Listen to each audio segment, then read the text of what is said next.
D'abord je m'appelle Yolande Marchal, je suis de Poitiers et je suis enseignante et depuis 1995, j'ai fait ma formation en 1995 avec Yves Davroux.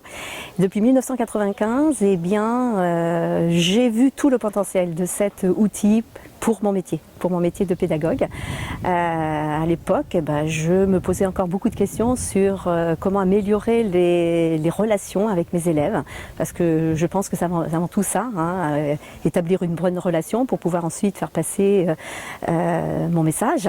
Et Thérèse Ragonneau, qui à l'époque s'occupait de la formation pour les enseignants, m'a proposé ce stage et je suis rentrée dedans et tout de suite, dès le premier stage, c'est-à-dire le stage sur la corporalité, tout de suite j'ai vu ce que ça pouvait m'apporter dans ma pédagogie.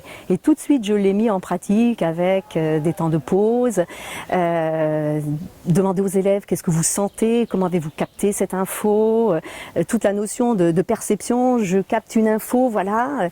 Tout de suite je l'ai travaillé et j'ai vu que c'était un outil extraordinaire. Donc je n'ai pas dit, je suis enseignante de biologie, sciences de la vie et de la terre. J'ai des troisièmes et j'ai surtout du lycée. J'ai voulu garder des troisièmes parce que j'aime beaucoup le passage entre le collège et le lycée. Et donc j'ai des premières et des terminales scientifiques, donc c'est vrai que je suis privilégiée. Et ma matière aussi peut-être a fait que le cerveau, je me passionne pour les neurosciences, pour comment on apprend. La classe, c'est un excellent outil pour moi pour justement prendre conscience de toutes ces différentes façons d'apprendre. Et la sophro, ça a été vraiment un outil pour moi qui m'a permis d'abord de mieux enseigner, mais aussi de mieux aider mes élèves. Alors c'est de la sophrologie dynamique, bien sûr. Moi j'ai démarré avec Yves Davroux. Une sophrologie, c'est-à-dire qui va nous rendre davantage tonique, davantage présent. Une sophrologie qui va me permettre peut-être également de me mettre dans une ambiance émotionnelle, qui va me permettre de déclencher l'envie d'eux. Enfin, vraiment beaucoup de dynamique que j'ai trouvé dans cet outil.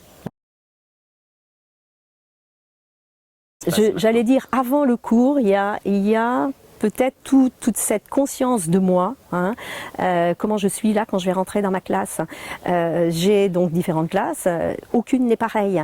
Et je trouve qu'il y a une préparation pour chacune des classes qui va être différente. Il y a effectivement toutes les pensées qui arrivent et qui sont activées par le dernier cours, par ce qui s'est passé pendant le dernier cours. Comment je vais faire en sorte que ce cours, c'est le premier, quoi. Je n'ai pas de préjugés sur mes élèves, j'ai pas donc me conditionner. Donc voilà, j'oublie tout, c'est le bon premier cours, y a tout le potentiel qui est là, et comment je vais arriver à bouger ce potentiel, à faire en sorte que les élèves se rendent compte que même le tout petit quelque chose, ils vont pouvoir le mettre en route.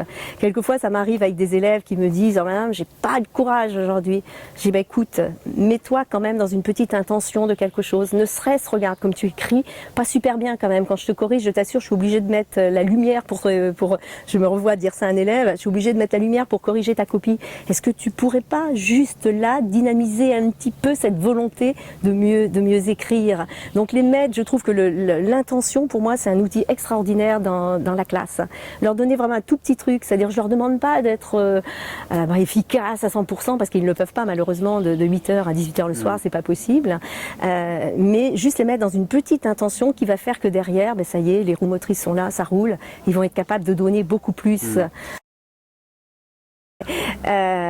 Disons quand les élèves arrivent dans la classe, alors moi j'ai la chance, ils arrivent, c'est pas leur classe, c'est un laboratoire, donc il y a forcément quelque chose qui a changé dans le laboratoire parce qu'il y a eu d'autres classes qui sont passées, il y a des manipulations qui sont là, du matériel qui est là, donc je leur dis toujours regardez ce qui a changé, regardez les autres classes, ça vous rappelle des choses, des terminales, je leur dis regardez ce qu'ils font les premières en ce moment, ça vous rappelle des choses, donc ah oui c'était ça, et c'est assez intéressant parce que l'élève qui rentre et qui est complètement dans ses pensées, ça y est, il est dans le labo de SVT et ça y est, il se raccroche à c'était l'an dernier, ouais, moi je suis en terminale cette année. Donc c'est plein de petites choses qui vont renvoyer l'élève à son intériorité, j'allais dire.